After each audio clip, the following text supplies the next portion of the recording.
Bonjour, bonjour, nous sommes vendredi, il est 9 heures, c'est l'heure du réveil poétique. Je suis extrêmement contente d'être là, ça faisait longtemps. Et on va commencer tout doucement. Je vais attendre Céline, ma collègue, qui va me rejoindre. Et, et nous allons lire de la poésie ensemble. J'espère que vous allez bien, j'espère que vous vous êtes préparé une petite boisson chaude parce qu'il fait plutôt frisquet aujourd'hui et que vous êtes prêts et prête pour être réveillée en poésie. Amis, Salut! petite retrouvaille réveil politique. On est toutes les deux dans les caisses à vin avec des plantes, je vois, avec des livres dedans. On pourrait croire que c'est un faux décor d'Instagram, mais non. On est vraiment chez nous. Alors, bonjour à tout le monde. Merci d'être là avec nous pour ce petit réveil poétique qui commence. Du coup, je vais commencer par un petit poème de Rime Battal qui m'a fait rire.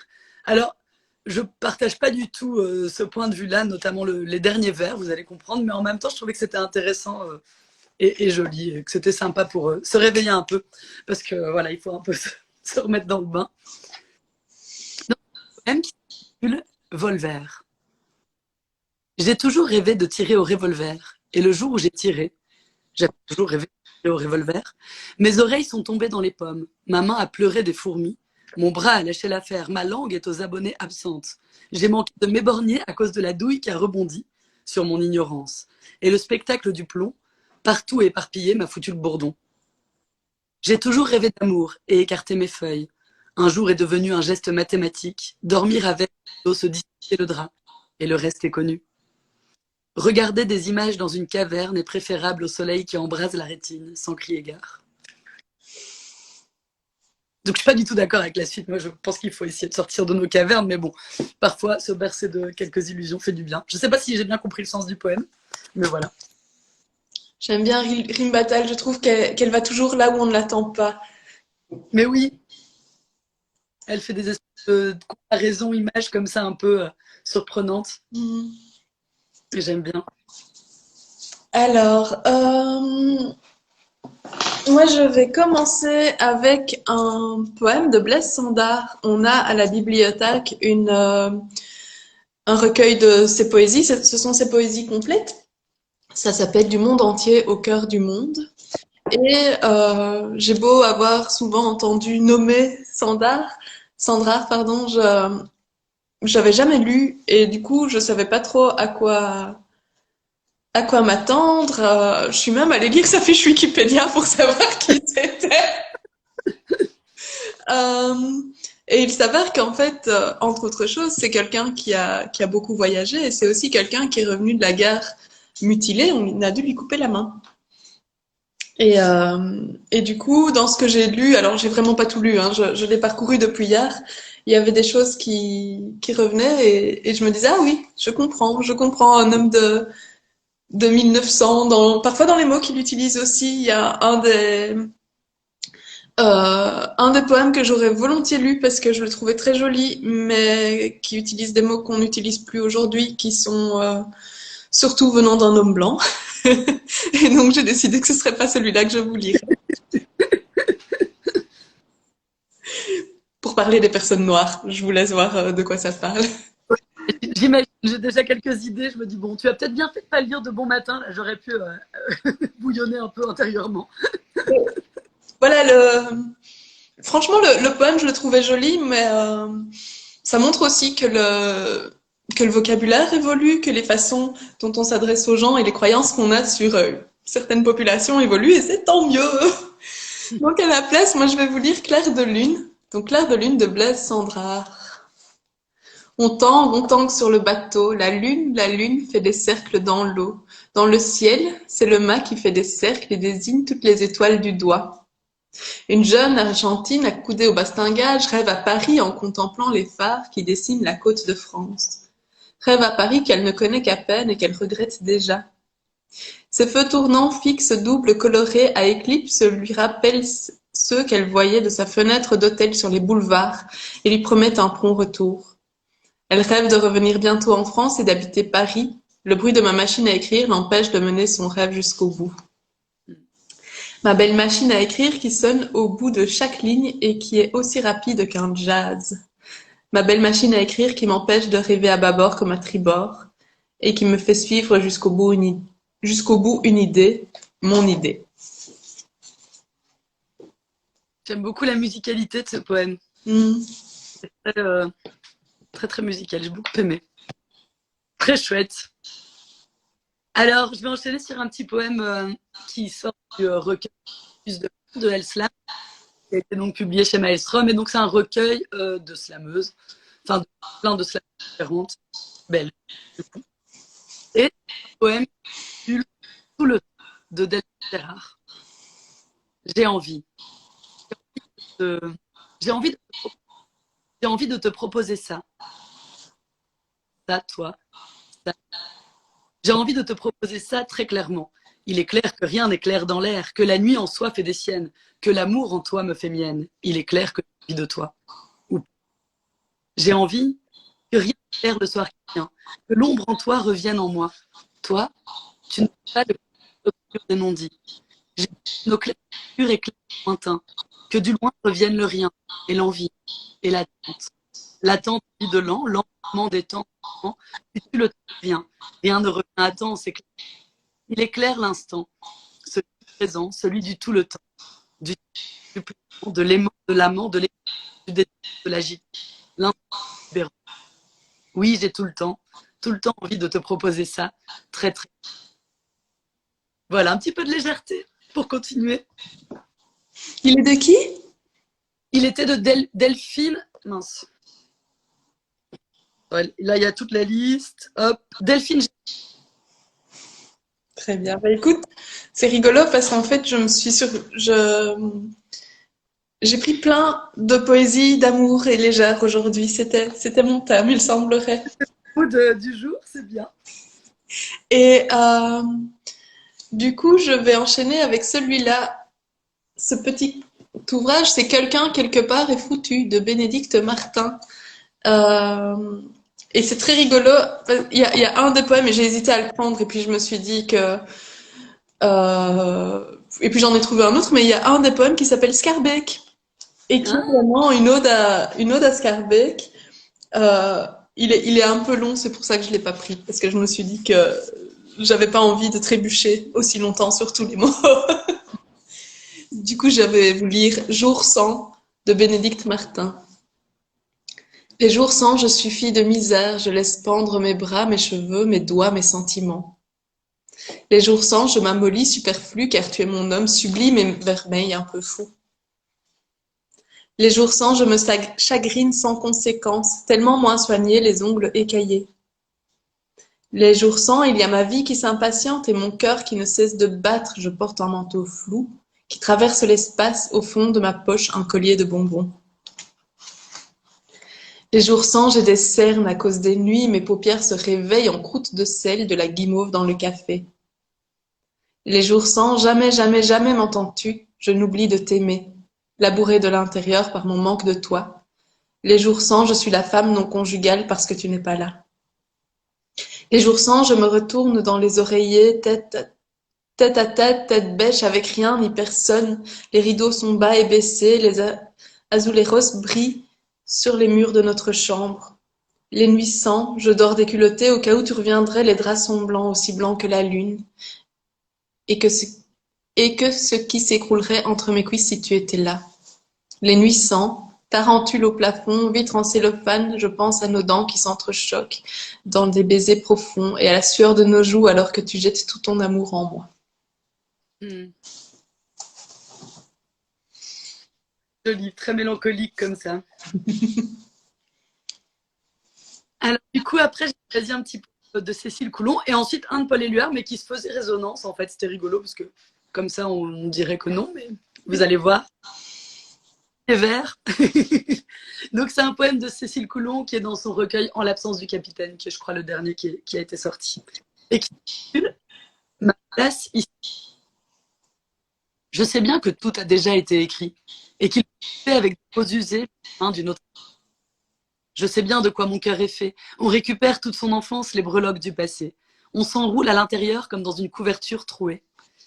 Je sais bien que tout est voué à finir et qu'on souhaite dans le temps qu'il nous reste dire et accomplir de grandes choses, dire et accomplir de grands poèmes. Je sais bien que cela est impossible, car les grandes choses disent la vie dans l'oreille. Je sais bien qu'une partie de moi-même a brûlé si rapidement qu'il me reste dans les ailes des trous plus larges que des pièces de monnaie. Et que ces failles me gardent au plus près de la terre qu'au fond de moi, je n'ai jamais je n'ai Je sais bien qu'on peut avoir le cœur gros de jolies choses, et qu'un arbre qui pleure protège sous ses branches des milliers d'amoureux et des oiseaux blessés. Tu as des yeux si doux aux couleurs de mes granges, je suis tombée si bas, je dois me ramasser. Je sais bien que tout est vain en ce monde, qu'un geste est oublié, qu'un baiser est enfui, qu'une église a flambé, qu'une autre est démolie. Je sais bien que je ne vaux pas une seconde de l'aube qui se lève, du chevreau qui se couche. Je sais bien que cela m'est quand même pour tes rires qui m'emportent et tes doigts qui me touchent.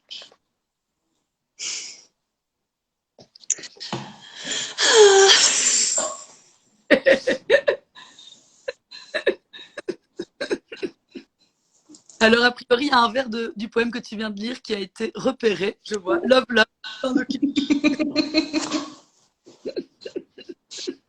Oui, c'est trop chouette parce que c'est vrai que souvent, moi, je choisis les poèmes que je vais lire parce qu'il y a une phrase, il y a un truc qui tout d'un coup, oh oui! Et, euh, et donc, j'aime bien quand ça fait ça chez les autres aussi. Ensuite, on a reçu un nouveau livre de poésie en section jeunesse à la bibliothèque. C'est de Bernard Friot. Attention, ça pourrait devenir intéressant. 68 poèmes. Alors, il faut que je vous montre la couverture de plus près parce que je me suis fait avoir. Ah, il y a une petite mouche. Elle est en relief, mais c'est pas une vraie mouche. Génial. T'as tapé sur le livre. Voilà. Alors, je vais vous lire un des premiers poèmes. C'est. J'ai été un peu. J'ai eu du mal à choisir parce qu'en fait, il y a certains poèmes, pour moi, c'était pas clair de quand ils commencent et quand ils finissent. Et du coup, j'étais là, oui, mais est-ce que ça, c'est la suite ou pas? J'étais pas sûre. Euh, c'est parfois c'est illustré, parfois c'est écrit de façon diverse. Enfin, vraiment, n'hésitez pas à le découvrir. Ça s'appelle 24 heures avec toi. 24 heures avec toi. La première ne compte pas, pas d'horloge pour ça. La deuxième est si pressée, pas le temps d'y penser. La troisième, main croisée, regard baissé. La quatrième, raconte-moi, je te dirai après.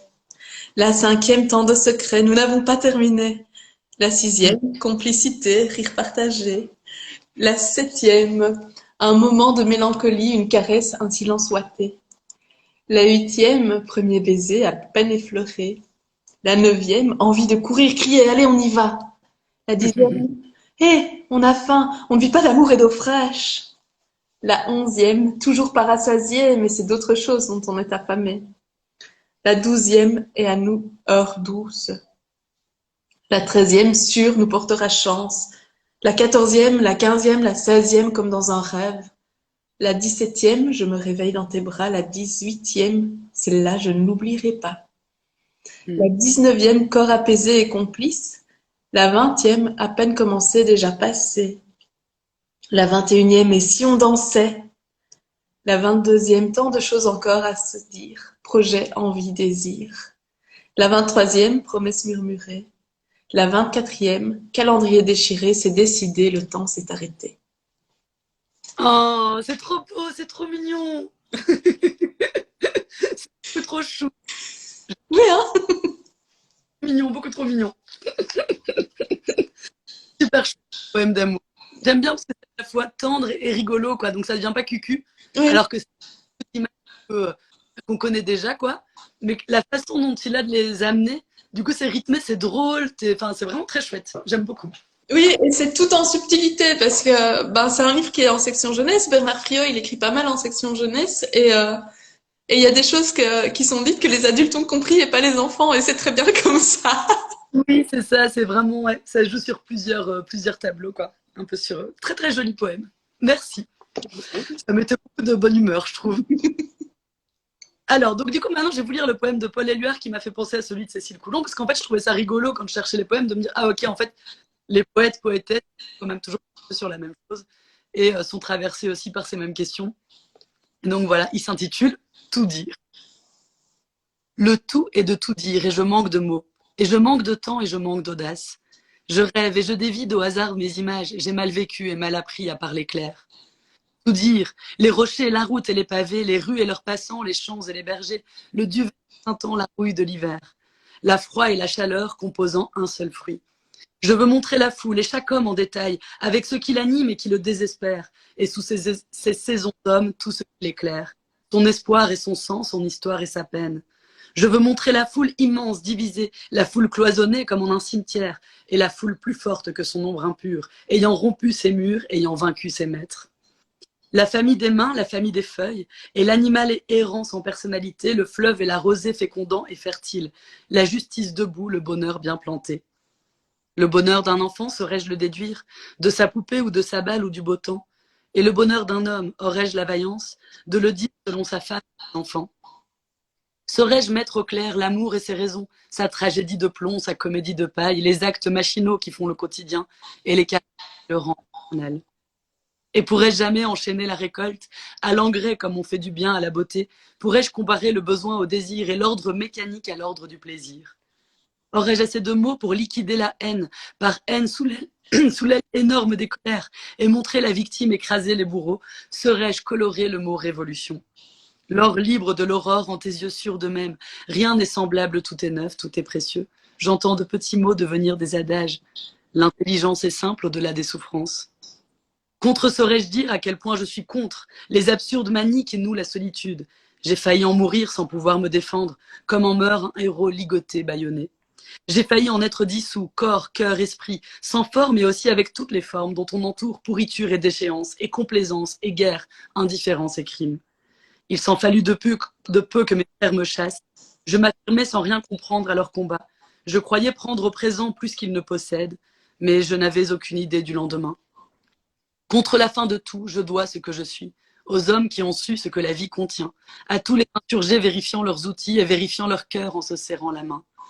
Homme continuellement entre humains sans impli, un chant monte qui est dit, ce que toujours on dit, ceux qui dressaient notre avenir contre la mort, contre les souterrains des nains et des démons.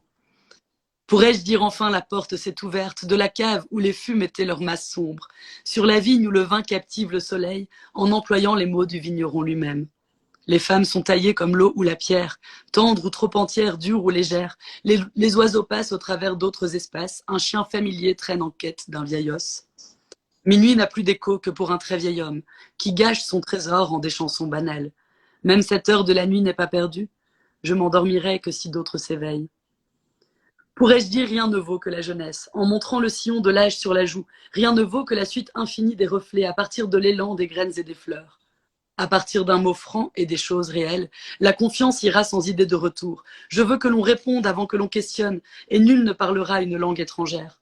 Et nul n'aura envie de piétiner un toit, d'incendier des villes, d'entasser des morts, car j'aurai tous les mots qui servent à construire et qui font croire au temps comme à la seule source.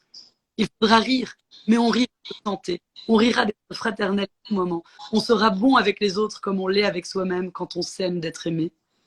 Les frissons délicats feront place à la houle, de la joie d'exister plus fraîche que la mer.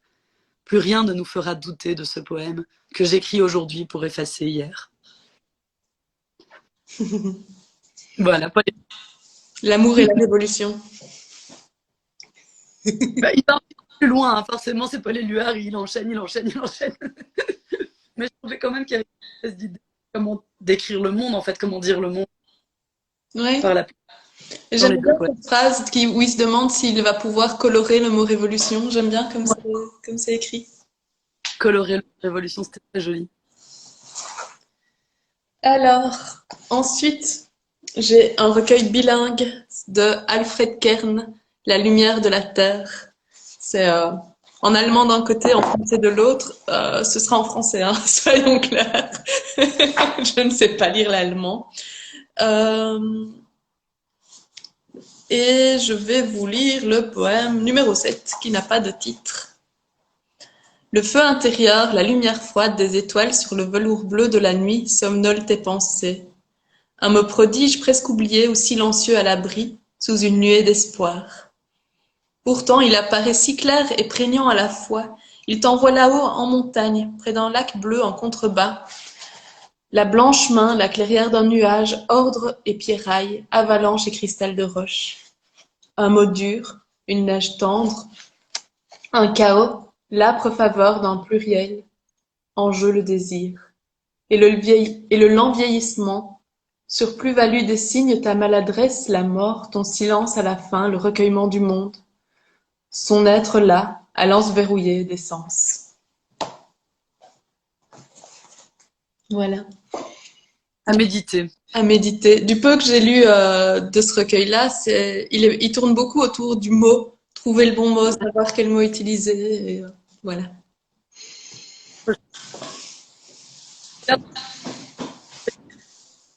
La suite ressemble vraiment, enfin ils ont vraiment commencé la même aussi. Et c'est deux petits poèmes d'Amanda Gorman, et en fait qui ont vraiment fait écho pour le moment. Enfin c'est Amanda Gorman, donc c'est celle qui a fait le poème d'investiture de Joe Biden et non pas de Obama, comme je le dis à chaque fois parce que je me trompe. Et donc poétesse américaine, et c'est très très beau. Là il y a son recueil qui vient d'être publié en français. Donnez-nous le nom de ce que nous portons. C'est vraiment très beau. Donc je vous conseille de le découvrir. Et ces deux poèmes sur la notion de chagrin et d'espoir. Le premier s'intitule Et il est facile de ressasser, plus dur d'espérer. Cette vérité, comme un ciel surexposé, ne peut se ressentir qu'intégralement ou pas du tout. Le splendide n'est pas votre fracture. Malgré la terreur qui la submerge, ils sont encore. Nous sourions nous sourions comme le soleil. Le chagrin, quand il file, s'en va dans la douceur, comme l'exhalaison de ce soupir que nous agrippions sans le savoir. La terre est ronde, il n'y a pas moyen de s'éloigner les uns des autres, car même ainsi nous nous rejoignons. Certaines distances sont simplement les plus grandes proximités. Et alors, ensuite, tout de suite, qui s'intitule Le bon chagrin. L'origine du mot traumatisme n'est pas simplement blessure, mais percée ou tournée. Comme une lame qui se loge quelque part, le chagrin impose sa propre grammaire, structurée par l'imagination. Nous disons souvent, nous sommes accablés de chagrin, c'est inimaginable. Cela signifie que l'angoisse peut nous amener à envisager plus que nous pensions stable ou même vivable. Ça pour dire qu'il est vraiment un bon chagrin. La douleur nous permet de savoir que nous sommes en vie et éveillés. Elle fait place nette pour toutes les exquises, insoutenables énormités à venir. Nous sommes percés à neuf par le tournant, vers l'avant. Tout ce qui est grave ne doit pas être un fardeau, une angoisse. Appelez ça plutôt une encre, un chagrin qui nous enracine sa mère. Le désespoir nous quitte comme il était entré, en tournant par la bouche. Même aujourd'hui, la conviction produit une étrange magie sur nos langues. Nous sommes reconstruits parce que nous bâtissons, trouvons, croyons, disons, évoquons, savons. Ce que nous portons signifie que nous survivons. C'est ce qui nous survit. Nous nous sommes survécus. Là où jadis nous étions seuls, nous sommes à présent hors de nous. Là où jadis nous étions acérés et hargneux comme des larmes, nous pouvons à présent seulement imaginer. Toute cette réflexion sur le chagrin, il y en a plusieurs comme ça, et sur qu'est-ce que ça apporte dans la vie, qu'est-ce que ça permet ensuite aussi. Oui, allez, on sait. Très chouette, merci. Alors, je pense que c'était dans celui-ci. Mais moi aussi, du coup, je vais en lire deux de suite. Ce sont des poèmes de Camille Munot. L'amour est une valse, c'est le nom de son recueil. Et ce sont beaucoup des tout petits poèmes. Du coup, j'en ai choisi deux. Le premier s'appelle Prendre. Prends-moi par la main, caresse la douceur d'une peau qui aime, qui vit, qui brûle et qui sourit. Voilà.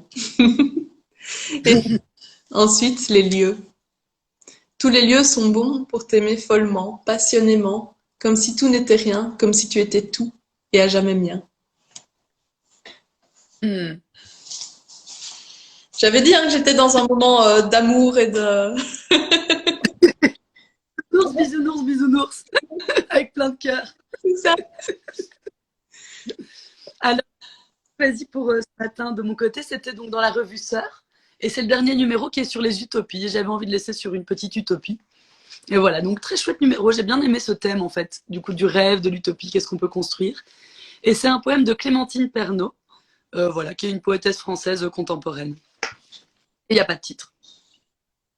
Si tout explose, nous ramassons dans des paniers les miettes de nos tables, nos chaises et nos repas. Nous les disposerons au seuil de nos maisons.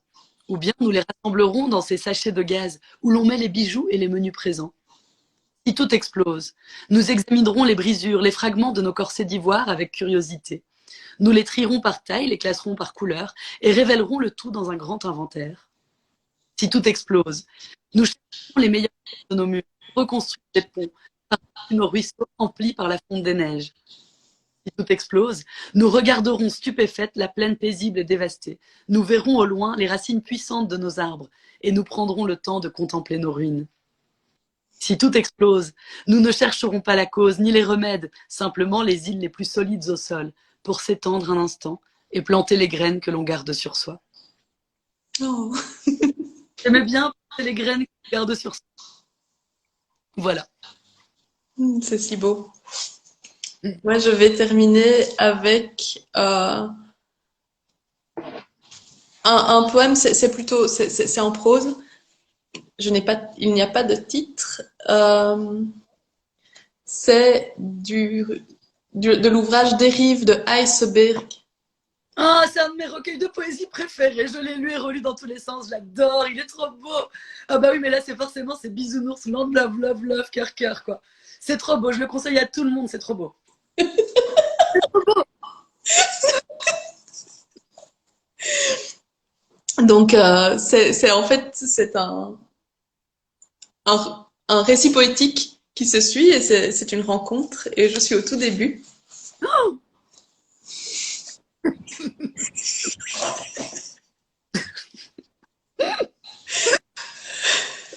Oh. Il fallait que je dorme. Il fallait que je me couche, il fallait que je m'endorme.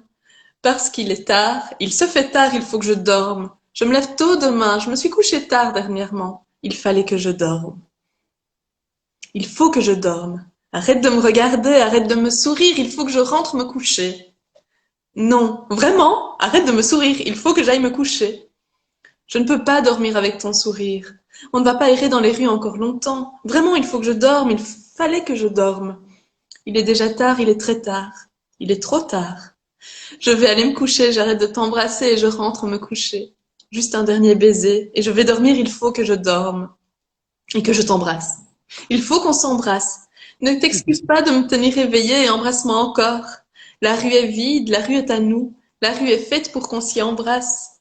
Il aurait fallu que je dorme, mais je crois que je préfère regarder le soleil se lever. Il aurait fallu que je dorme, mais il aurait fallu que je me couche, il aurait fallu que je m'endorme. On a passé la nuit à en oublier de dormir.